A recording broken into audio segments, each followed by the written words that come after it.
Текущий 2023 год указом президента Российской Федерации объявлен годом педагога и наставника. Даже один этот факт говорит о значимости и важности профессии учителя во все времена.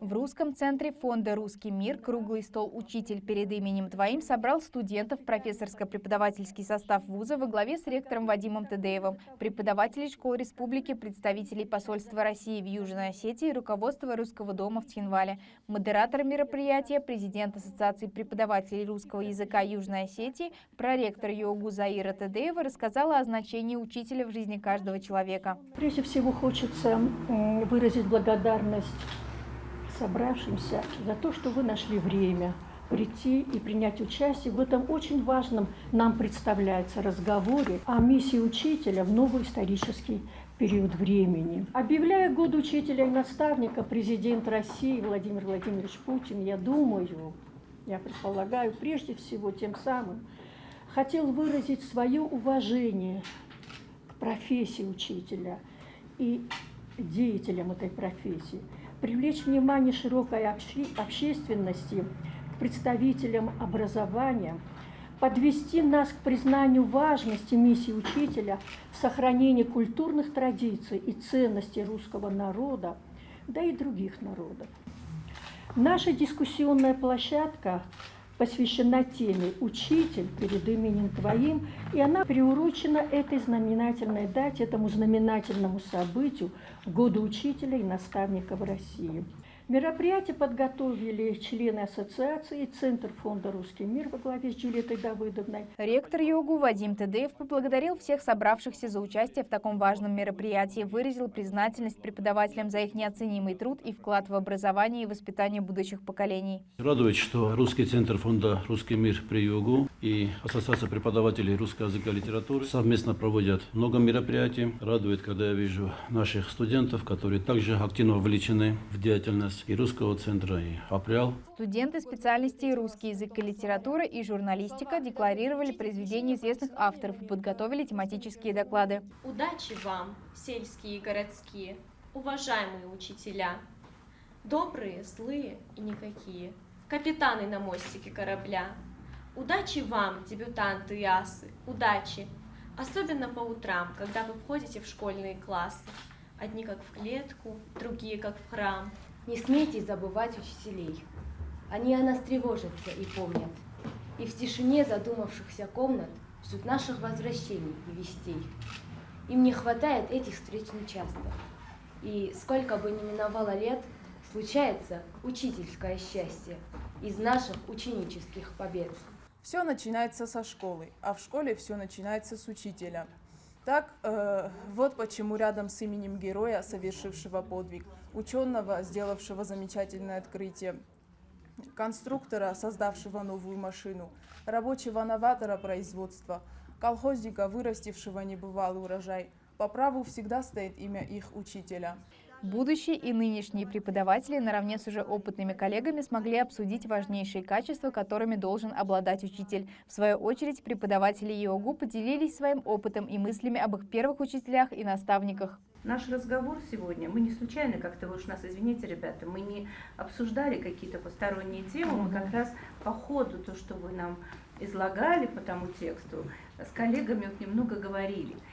И все-таки наставник, учитель, педагог, шкраб, если бы меня попросили расставить вот приоритетное какое определение, я бы, наверное, сказала наставник. Я бы сказала наставник.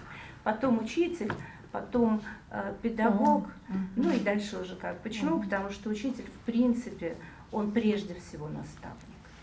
И прежде всего это воспитание человека. Ученики должны знать, что учитель – это не профессия, а образ жизни. И если кто-то переступил порог школы, значит, он пришел по зову сердца. Хотелось бы, чтобы приходили по зову сердца. Хотелось бы. И еще что я хочу сказать.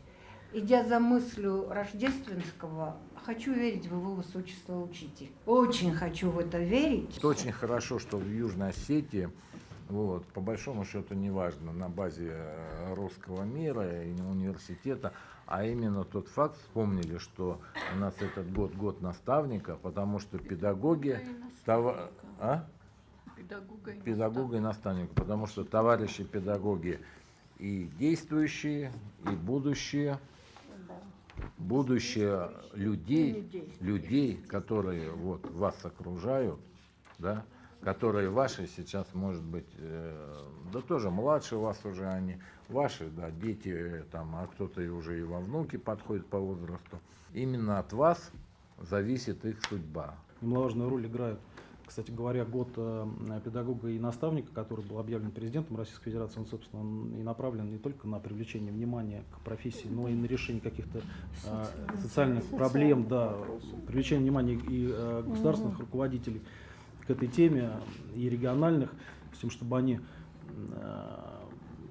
все-таки почаще заглядывали в школы, почаще заглядывали в программы и снабжали школу всем необходимым. Идеология патриотизма, на мой взгляд, должна царить в школе.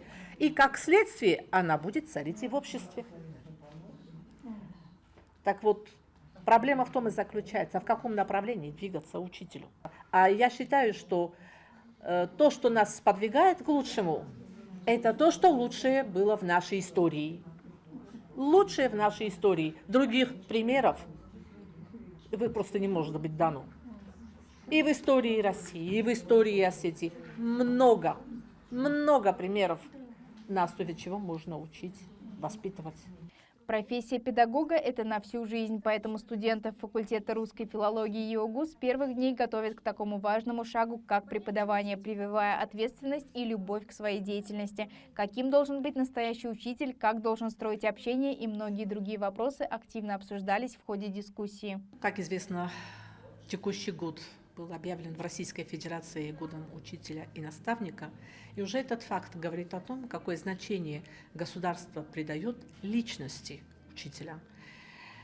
На мой взгляд, сегодня нашей школе и российской школе необходим учитель-патриот.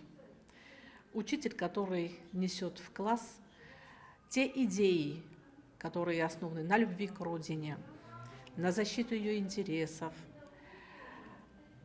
на многие положительные качества, которые нужно воспитывать в учащихся. И мы можем сказать, что если в школе это удается хорошо внедрить, то завтра в обществе мы можем не опасаться каких-то других течений, опасных тенденций, потому что общество будет патриотически настроено.